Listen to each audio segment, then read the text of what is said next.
Bonjour à tous. Richard Ferrand, un escroc affirmé, démontré, sauvé par la prescription.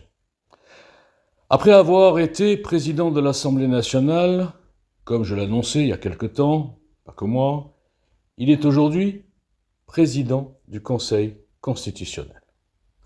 Il est donc président de l'ultime verrou de la dictature idéologique, puisque j'en parle depuis des années, et ça commence d'ailleurs à se réveiller, j'entends Éric Zemmour en parler, j'entends pas mal de gens commencer à en parler, puisque le Conseil constitutionnel a tout pouvoir, peut casser des décisions prises par les députés, peut casser bien sûr une majorité de Français, dans leurs opinions si j'ose dire, et aller à l'encontre de tout, envers et contre tout, pour appliquer sa dictature idéologique, qui est un mélange de mondialisme, d'européo-mondialisme, de wokisme, d'immigrationnisme, de tout ce que vous voulez, de LGBTisme aussi, on peut dire ça aussi. Et donc, il est donc président maintenant, il a été élu à une voix près. Alors, rien ne m'étonne, la seule chose qui m'étonne, et j'aimerais bien que Marine Le Pen prenne son courage à deux mains et fasse une déclaration officielle à destination de ses électeurs, dont je fais partie, faute de choix, et qu'elle nous explique quelle est la stratégie. Quelle est la stratégie de participer à la mise en place de ce macroniste, ajouté à l'autre macroniste Bayrou, je vous rappelle, ce sont deux des architectes de Macron qui l'ont bien aidé, au-delà du système global et mondialiste qui l'a placé. Quelle est la stratégie de mettre Richard Ferrand à la tête du Conseil constitutionnel? Alors, une hypothèse on va dire pessimiste, eh bien, c'est la confirmation que quelque part le RN fait partie d'un système organisé, quasi consanguin, voire fraternel, et qu'il est là pour sa boutique, ses élus, ses subventions, que la victoire ne l'intéresse pas, que dans tous les cas, le RN ne changera rien de la Ve République, parce qu'il en profite, comme tous les partis politiques, puisqu'on est arrivé aujourd'hui à une Ve République complètement différente de celle que voulait le général de Gaulle, à savoir un espèce de monopole et une quasi-dictature, bon, j'emploie un peu trop ce mot, d'accord, des partis politiques. Ça, c'est le côté pessimiste. Le côté optimiste, c'est de se dire, en laissant mettre Richard Ferrand au Conseil constitutionnel, peut-être que les Français vont se réveiller de voir à quel point la Macronie les prend pour des abrutis, puisque j'en parlais hier, Macron a été défait, humilié dans toutes les élections récentes, et pourtant aujourd'hui, il a repris sa petite garde que nous avions jetée et il a reformé sa petite garde de protecteurs avec Borne, avec Valls, avec Bayrou et donc maintenant avec Ferrand. Au-delà bien sûr de la justice vendue, plein d'autres choses. Donc c'est ça. Peut-être que c'est pour pousser les gens à être encore plus énervés et se dire l'énervement va nous profiter en 2027. Eh bien si c'est ça la stratégie, moi je vous le dis, d'abord, ça ne fonctionnera pas, et deuxièmement, ça reste quand même très suspect. C'est pourquoi je profite de l'occasion pour vous dire que la seule et unique solution de sortir de ces petites guéguerres d'ego dont je parlais il y a 2 jours avec Tanguy qui a attaqué Retailleau, sur quels arguments? Ah, Retailleau était contre le mariage pour tous. C'est le RN qui défend le mariage pour tous. Et l'avortement.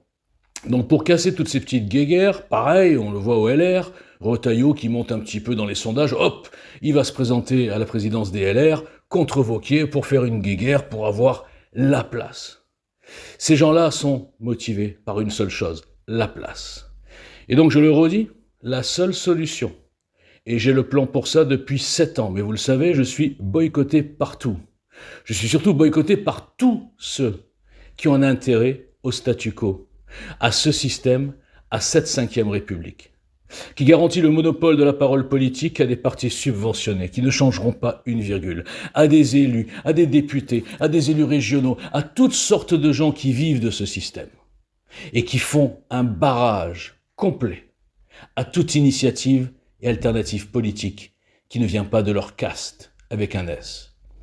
C'est pourquoi, je le redis, la création du NFD, un réceptacle neutre, qui serait un think tank, qui serait quelque chose qui ferait venir tous les véritables amoureux de la France, tous les véritables patriotes, tous les véritables souverainistes qui travailleraient ensemble.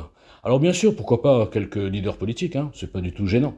À partir du moment où ces gens oublierez tout ce que j'ai dit tout à l'heure et travaillerez pour la France sur la base d'un programme déjà écrit et qui solutionne notamment ce que nous venons de voir avec Richard Ferrand, eh bien, tant que les gens ne comprendront pas que la solution c'est ça, et certainement pas de défendre sa petite boutique ou son petit champion ou sa petite idole politique, eh bien, le système continuera à vous prendre pour des enfants, à m'invisibiliser, et vous continuerez, comme j'ai dit dans ma vidéo précédente de ce matin, vous continuerez à aider le système à invisibiliser et à boycotter quelqu'un qui se bat depuis 7 ans et qui n'est pas du tout dans la logique des partis, mais qui est dans la logique, on dirait EJL, équilibre, justice et logique, mais la logique avec un seul objectif, la France. Merci.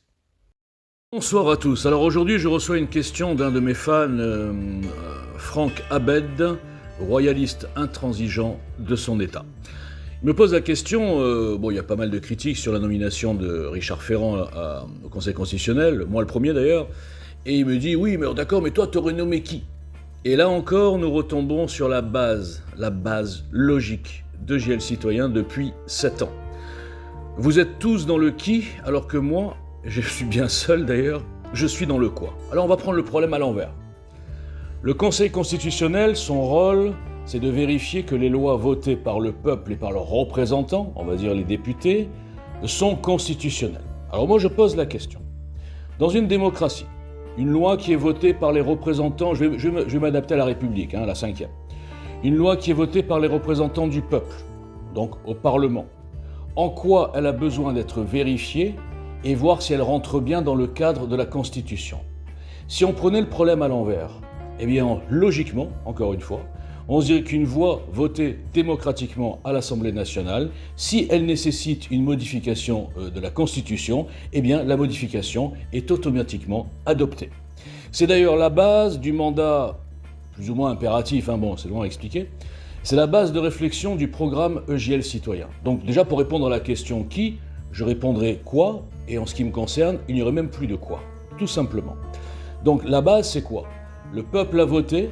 La Constitution ne descend pas du mont Sinaï, elle n'est pas intangible, gravée dans la pierre, elle doit s'adapter au pays, à l'évolution démographique, à l'évolution économique, à l'évolution idéologique, à l'évolution de tout ce que vous voulez, d'accord, pour la survie de ce pays, de cette civilisation, et même la sécurité de ce peuple.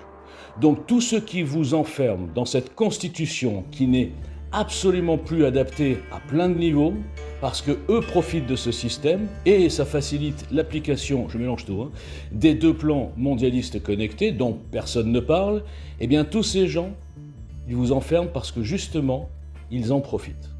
Et c'est là que tous les sujets mènent à Rome, si j'ose dire, et quand vous comprendrez le quoi avant le qui dans tous les sujets politiques, vous aurez fait un grand pas vers EJL, citoyen, mais qui n'existe plus, mais alors vous aurez fait un grand pas vers le nouveau front de droite. Merci.